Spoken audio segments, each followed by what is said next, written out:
Today I am going to start first chapter of class 9th, matter in our surrounding. In this chapter the first topic is matter. So what is matter? Anything that has mass and occupies space or volume is called matter. कोई भी चीज़ जिसका कि मास होता है और वो space occupy करती है यानी कि उसका वॉल्यूम होता है उसको मैटर कहा जाता है। जैसे कि आपके आसपास आपकी बुक है, आपका पेन, आपकी copy, table, chair, bed etcetera, ये सारी चीज़ें सबका अपना मास होता है और सब स्पेस ऑक्युपाई करती है। सपोज दैट आपके पास जो आपकी कोई बुक है वो मान लेते हैं वो 1 kg की है, ठीक है, तो उसका मास हो गया 1 kg और उस बुक को आपने जहाँ पे रख दिया वहाँ पे आप दूसरी चीज़ नहीं रख सकते हैं, ओके, तो उसने स्पेस ऑक्युपाई कर लिया। तो anything that has mass and occupies space और volume is called matter. For example book, pen, rock, car, water, ये सारी चीज़ें क्या है, सबका मास होता है, सब स्पेस ऑक्युपाई करती है। वाटर क्या है, उसका वॉल्यूम होता है, तो वॉल्यूम मीन्स क्या, स्पेस ऑक्युपाई, ठीक है। वॉल्यूम से मुझे क्या पता चलता है कि उतना स्पेस उसने ऑक्युपाई कर लिया, ये सारी चीज़ें मैटर हो गई। एयर, एयर कैसे मैटर है भाई, तो मैं थोड़ा बता देती हूँ। पहले भी आप लोगों ने इस चीज़ को क्लास में पढ़ा होगा, प्रीवियस क्लास में। एयर कैसे स्पेस ऑक्युपाई करता है और कैसे उसका मास होता है, इसको ऑब्जर्व हम लोग कर सकते हैं। जैसे आप 2 बलून ले लीजिए और एक बलून को आप इन्फ्लेट कर दीजिए, हाँ, इन्फ्लेट कर दीजिए, उसके दूसरे बलून को आप इन्फ्लेट नहीं कीजिए। उसके बाद जब इन्फ्लेट किए हुए बलून को और जिसको आपने इन्फ्लेट नहीं किया है, जब उसके दोनों का वेट मेज़र कीजिएगा तो जिसको आपने इन्फ्लेट किया है यानी इसमें गैस भरा है उसका मास ज़्यादा होगा, ठीक है। तो इससे पता चल गया कि हमारे एयर का भी मास होता है, ओके, गैस का मास होता है। और फिर जब आप बलून को इन्फ्लेट कर रहे होते हैं तो देखते हैं कि बलून हमारा धीरे धीरे साइज में बड़ा होता है, यानी कि जो गैस उसमें डाल रहे हैं वो गैस स्पेस ऑक्युपाई कर रहा है, अपने लिए जगह बना रहा है, इसीलिए बलून बड़ा हो रहा है। तो इससे मुझे दोनों बात पता चल गई कि एयर का मास भी होता है और एयर स्पेस भी ऑक्युपाई करता है। उसी तरह से फायर भी है, फायर भी जो है मिक्सचर ऑफ गैसेज हैं, तो वो भी स्पेस ऑक्युपाई करेगा, उसका भी मास होगा। मिल्क है, वुड है, कोल है, human beings, plants, animal, all are matter, ये सारी चीज़ें जो हैं वो मैटर हैं, ओके। उसके बाद बहुत सारी चीज़ें हमारे आसपास ऐसी हैं जो स्पेस ऑक्युपाई नहीं करती हैं और ना ही उसका कोई मास होता है। तो हम लोग सेकेंड पॉइंट देख लेते हैं। सेकेंड पॉइंट में है, now the things like friendship, love, affection, hatred, good manners, thought, taste, smell etcetera, ये सारी चीज़ें जो हैं इसका तो कोई मास नहीं होता है, ना ये स्पेस ऑक्युपाई करती है। तो do not occupy space and do not have mass, so they are not considered matter, इसलिए इसे हम लोग मैटर कंसीडर नहीं करेंगे। और we can say that non matter, और इसे हम लोग नॉन मैटर भी कह सकते हैं, ओके। यानी कि जितनी भी टाइप की फीलिंग्स आ गई इसमें, ठीक है ना, हैप्पीनेस है, हेट्रेड है, एंग्री, ये सारी चीज़ें आपको नॉन मैटर में आ गई, क्योंकि इसका कोई मास नहीं होता है, ये स्पेस ऑक्युपाई नहीं करती है, ठीक है। तो सबसे इंपॉर्टेंट क्वेश्चन मैटर से ये पूछा जाता है, what are the 2 conditions necessary for something to be called matter, किसी चीज़ के मैटर होने के लिए क्या क्या 2 कंडीशन नेसेसरी है। तो आप क्या बोलेंगे कि उसका मास होना चाहिए और उसका वॉल्यूम होना चाहिए या स्पेस ऑक्युपाई करे, ओके। तो हम लोग आ जाते हैं नेक्स्ट टॉपिक पे, नेक्स्ट पॉइंट पे, कि ancient philosophers said that all the matter, living or non-living, was made up of 5 basic elements, पंच तत्व, air, earth, fire, sky and water. सारे तो एंशियंट फिलोसफर ने क्या कहा, जितने भी मैटर हैं, लिविंग हो या नॉन लिविंग, वो सारे 5 बेसिक एलिमेंट्स से मिलके बने हुए हैं, जिन्हें पंच तत्व कहा जाता है। और वो सारे बेसिक एलिमेंट्स आपको यहाँ पे दिए हुए हैं, air, earth, fire, sky and water, okay. Next point, modern day scientists classify matter into 2 ways on the basis of its physical properties and chemical properties, okay. And on the basis of physical properties, matter is classified as solid, liquid and gases. Physical property के basis पे कैसे matter को classify किया गया, solid, liquid and gas में, Okay. Now, on the basis of chemical properties, matter is classified as element, compound and mixture. Okay. And in this chapter, we will study classification of matter on the basis of physical property.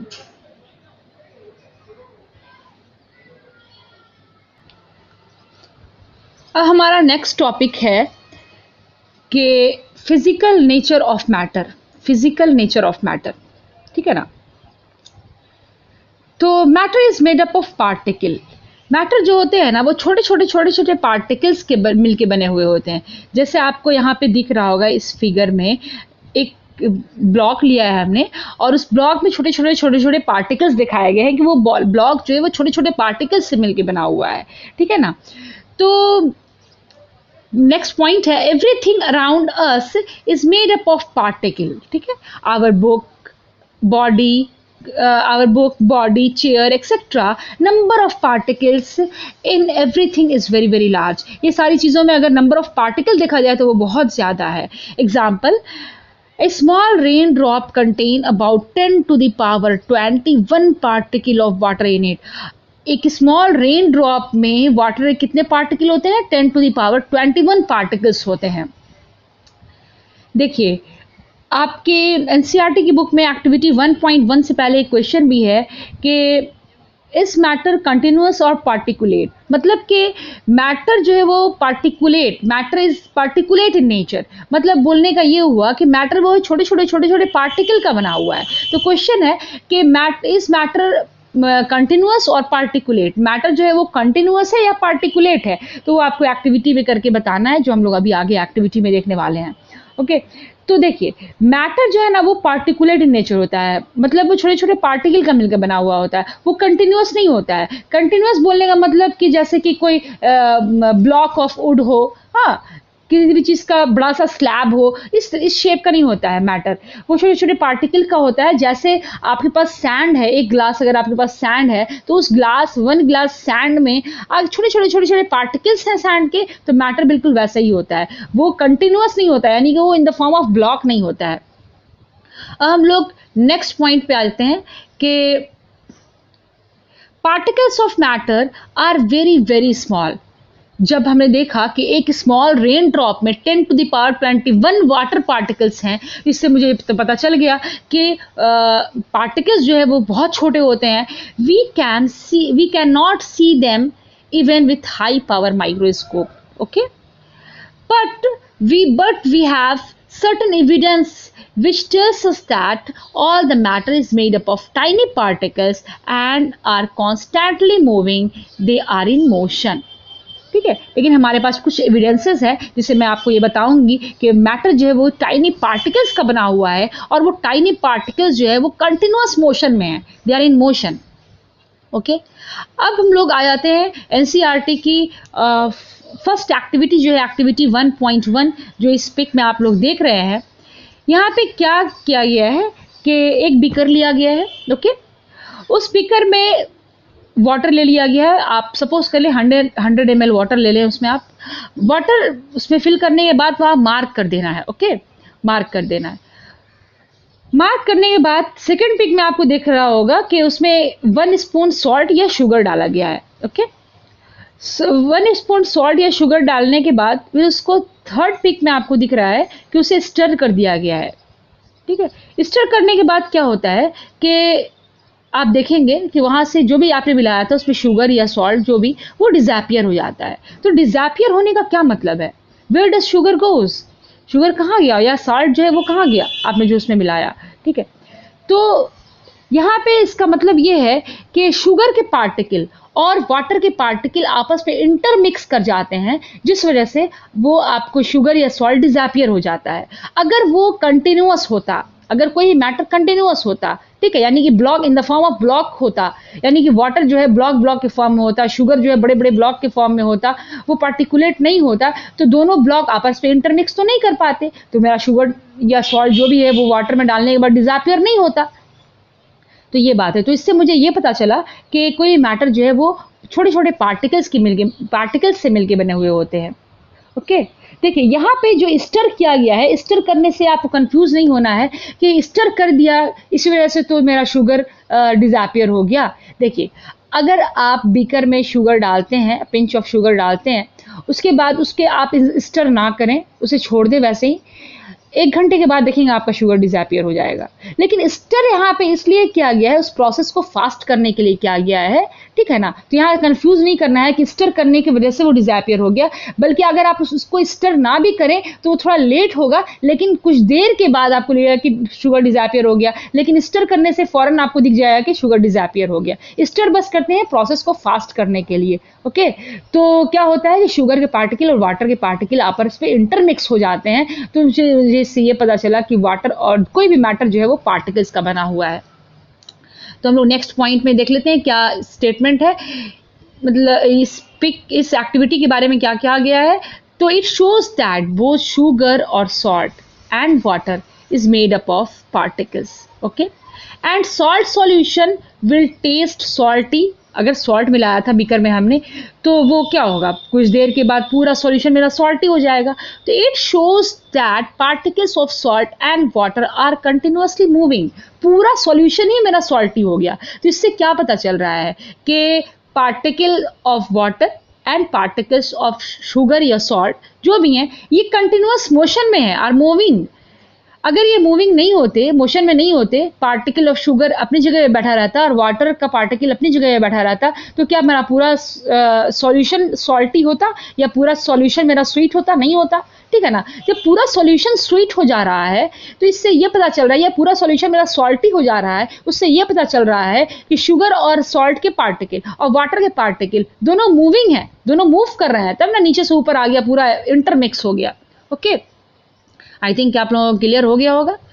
अब हम लोग यहाँ next point देख लेते हैं कि इसमें एक क्वेश्चन ये पूछा है आपकी एक्टिविटी में कि जब आपने वाटर में शुगर मिलाया तो does the level of water change, क्या वाटर का लेवल चेंज होगा? देखिए ये क्वेश्चन जो है ना, ये नेक्स्ट टॉपिक से रिलेटेड है, मीन्स कैरेक्टरिस्टिक्स से रिलेटेड है। फर्स्ट कैरेक्टरिस्टिक्स में आप लोगों को पढ़ना है कि particles of matter have space between them, लेकिन यहाँ पे आया है तो मैं इसे बता क्लियर कर देती हूँ। देखिएगा, particles of water are very loosely packed and have space between them। देखिए जो वाटर क्या लिक्विड है, तो सॉलिड लिक्विड गैस 3 स्टेट होता है जो अभी हम लोग आगे पढ़ने वाले हैं।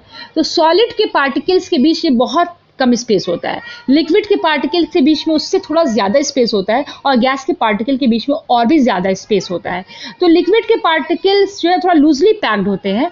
तो होता क्या है कि जब आप वाटर में सॉल्ट डालते हैं ना, तो सॉल्ट के पार्टिकल सारे वाटर के पार्टिकल के बीच की स्पेस को ऑक्यूपाई कर लेते हैं। इस वजह से आपको लेवल ऑफ वाटर चेंज नहीं दिखाई देगा, लेवल ऑफ वाटर राइज नहीं करेगा। तो ये हो गया, so salt occupies space between the water, this level of water do not change. Okay, अब हम लोग नेक्स्ट एग्जाम्पल पे आ जाते हैं। ये काफ़ी इंटरेस्टिंग एग्जाम्पल है। इसमें आपको बहुत क्लियर ऑब्जर्व करेंगे आप कि वाटर जो और कोई भी मैटर जो है वो पार्टिकल का बना हुआ है और वो कंटिन्यूअस मोशन में है, ठीक है ना। जैसे कि ये एग्जांपल है, movement of pollen grain in water. Okay, movement of pollen grain in water. The best evidence for the existence and movement of particle in liquid was given by Robert brown इन 1827। ठीक है, Robert brown ने 1827 में बताया था कि particle exist भी करते हैं और पार्टिकल मूव भी करते हैं, ठीक है ना। तो इसको हम लोग आगे देखते हैं। देखिए, जस्ट अ मिनट, देखिए यहाँ पे आपको ये पिक देखिए पहले, इसमें क्या किया गया है, इसको थोड़ा ध्यान से सुनिएगा, ठीक है ना। इसमें क्या किया गया है कि इस पिक में आपको दिख रहा होगा जो छोटे छोटे, पहली वाली जो पिक है इसमें छोटे छोटे जो रेड डॉट्स हैं ना, वो पॉलन ग्रेन के हैं, ठीक है। और जो वाइट दिख रहा है आपको, जो वाइट है, तो वो है invisible moving particle of water. तो रॉबर्ट ब्राउन ने क्या किया, रॉबर्ट ब्राउन ने एक किसी बकेट में वाटर लिया। वाटर लेने के बाद उसने एक्सट्रीमली स्मॉल पॉलन ग्रेन्स को उसके ऊपर, वाटर के ऊपर डाल दिया। डालने के बाद जब उसने माइक्रोस्कोप से उसको ऑब्जर्व किया, देखा, तो देखा कि पॉलन ग्रेन के पार्टिकल जो है वो जिग-जैग मोशन में, कंटिन्यूअस जो है जिग-जैग मोशन में मूव कर रहे हैं, ठीक है ना। तो देखिए, Robert Brown suspended extremely small pollen grains in water. On looking through the microscope, it was found that the pollen grains were moving rapidly throughout water in a zigzag way move कर रहे हैं। तो ये जो आपको red red dots दिख रहे हैं ना, ये पॉलन ग्रेन के हो गए, और जो व्हाइट इनविजिबल पार्ट आपको दिख रहा है वो इनविजिबल पार्टिकल्स ऑफ वाटर हो गए, which continuously hit the pollen grain and make it to move। तो पॉलन ग्रेन मूव क्यों कर रहा है? क्योंकि जो इनविजिबल पार्ट जो आपको दिख रहा है ना, यानी कि वो जो इनविजिबल मूविंग पार्टिकल जो है वाटर की, जो व्हाइट पार्ट दिख रहा है आपको, वो जो है कंटिन्यूअस हिट कर रहे हैं पॉलन ग्रेन को। इस वजह से पॉलन ग्रेन मुझे मूव करता हुआ दिखाई दे रहा है। जैसे आप सेकंड पिक में देखिए, जो ब्लू ब्लू डॉट्स है ये आपको वाटर के पार्टिकल्स दिखाए गए हैं, और ये जो ग्रीन वाला दिख रहा है ये आपको पॉलन ग्रेन को दिखाया गया, और उसके आगे जिगजैग मोशन में दिखाया गया कि पॉलन ग्रेन इस तरह से जिगजैग मोशन में मूव कर रहा है। तो पॉलन ग्रेन के जिगजैग मूव करने से मुझे ये बात पता चलती है कि उससे कोई हिट कर रहा है। तो कौन हिट कर रहा है भाई? वाटर के पार्टिकल हिट कर रहे हैं, और वाटर के पार्टिकल हिट कर रहे हैं, इसका मतलब वाटर के पार्टिकल कंटिन्यूअस मोशन में है। तो दोनों बात इससे क्लियर हो जाती है। जैसे इसको एक थोड़ा सा रफ एग्जांपल से समझ लीजिए कि एक क्राउड है, बहुत बड़ी क्राउड है, सारे आदमी उसमें भरे हुए हैं, बीच में एक आदमी खड़ा हुआ है, ठीक है, और उसमें से सारे आदमी हैं उसमें, तो कोई भी एक पर्टिकुलर डायरेक्शन नहीं जा रहा है, सब रैंडम मोशन में मूव कर रहा है, कोई लेफ्ट, कोई राइट, कोई फ्रंट, कोई बैक, इस तरह से जा रहा है। और जैसे भी सब जा रहा है तो बीच में जो आदमी खड़ा हुआ उसको सब लोग हिट करते हुए अपना आगे निकल रहा है, कोई राइट जा रहा है, कोई लेफ्ट जा रहा है, कोई फ्रंट, कोई बैक, इस तरह से जा रहा है। तो वो जो बीच में खड़ा हुआ आदमी जो कहीं जा नहीं रहा है, बस सिर्फ खड़ा हुआ है, वो क्या होगा? कभी राइट मूव करेगा, कभी लेफ्ट मूव करेगा, कभी फ्रंट, कभी बैक, वो लगातार मूव करने लगेगा क्योंकि सारे लोग उसको चारों तरफ से हिट कर रहे हैं। उसी तरह से यहाँ पे सेम चीज यहाँ पे हो रहा है पॉलन ग्रेन के साथ। पॉलन ग्रेन बीच में बस खड़ा हुआ है और यहाँ पे वाटर के पार्टिकल उसको चारों तरफ से हिट कर रहे हैं, जिस वजह से वो मूव करता हुआ दिखाई दे रहा है। आई थिंक कि आप लोगों को ये क्लियर हो गया होगा। उसके बाद नेक्स्ट पॉइंट में आ जाते हैं हम लोग। Movement of pollen grain shows that water is made up of tiny particles which are continuously moving very fast. Okay, so the water particles or molecules are too small to be seen, but their effect on the pollen grain can be seen clearly। Water particle को हम लोग नहीं देख सकते हैं, बहुत small है, लेकिन उसके इफेक्ट को हमने पॉलन ग्रेन पे देख लिया।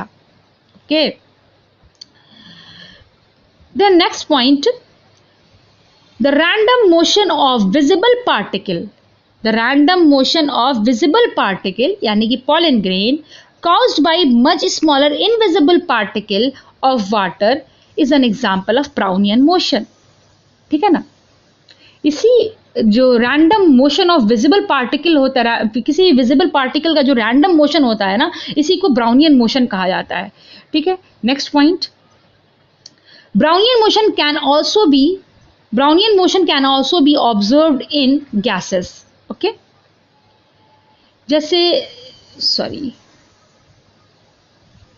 जैसे आप सपोज कीजिए, यहाँ पे आपको पिक में दिख रहा होगा, आपने कभी देखा भी होगा, एक डार्क रूम में अगर आप बैठे हुए हैं, किसी होल से एक सनलाइट एंटर कर रही है अंदर, तो आपको क्या दिखता है? जब उस लाइट को आप गौर से देखेंगे तो आपको दिखेगा कि उस पर डस्ट पार्टिकल जो है वो कंटिन्यूअसली रैंडम मोशन में मूव कर रहे हैं, वो रुकते नहीं है, वो कंटिन्यूअसली मूव करते रहते हैं। ठीक है, तो यहाँ पे लिखा है sometime when a beam of sunlight enters a room, we can see tiny dust particles suspended in the air which are moving randomly। जैसे आपको इस पिक में दिख रहा है, तो लगातार वो डस्ट पार्टिकल मूव करते रहते हैं। वो लगातार डस्ट पार्टिकल क्यों मूव कर रहे हैं? क्योंकि एयर के पार्टिकल उसे हिट कर रहे हैं, इसलिए डस्ट पार्टिकल मूव करता हुआ दिखाई दे रहा है मुझे। एयर के पार्टिकल को हम नहीं देख सकते हैं, लेकिन एयर के पार्टिकल का इफेक्ट हम लोग जो है डस्ट पार्टिकल के ऊपर देख रहे हैं। तो इससे मुझे क्या पता चला? एयर जो छोटे छोटे पार्टिकल का बना हुआ है और वो पार्टिकल कंटिन्यूअस मोशन में है, जिस वजह से डस्ट पार्टिकल रैंडम मोशन में आ जा रहा है। तो इसी zigzag movement of this, 2 minute ऊपर के लीजिए, zigzag movement of the small particle suspended in liquid or gas is called Brownian motion. ठीक है, ब्राउनियन मोशन समझ में आ ही गया होगा। किसी भी विजिबल पार्टिकल का जो जिगजैग मोशन होता है ना, लिक्विड में हो या गैस में हो। लिक्विड में हमने देख लिया, वाटर में देख लिया पॉलन ग्रेन को, और गैस में हमने देख लिया, एयर में देख लिया डस्ट को। ठीक है, तो ये सी zigzag movement of visible particle is called Brownian motion. Next है कि the existence of Brownian motion gives us two conclusion about the nature of matter. First है matter is made up of tiny particles, and second है particles of matter are constantly moving. Okay, इसके बाद हम लोग next topic देखेंगे, characteristics of particles of matter. Thank you, अब next video में मिलते हैं। ओके।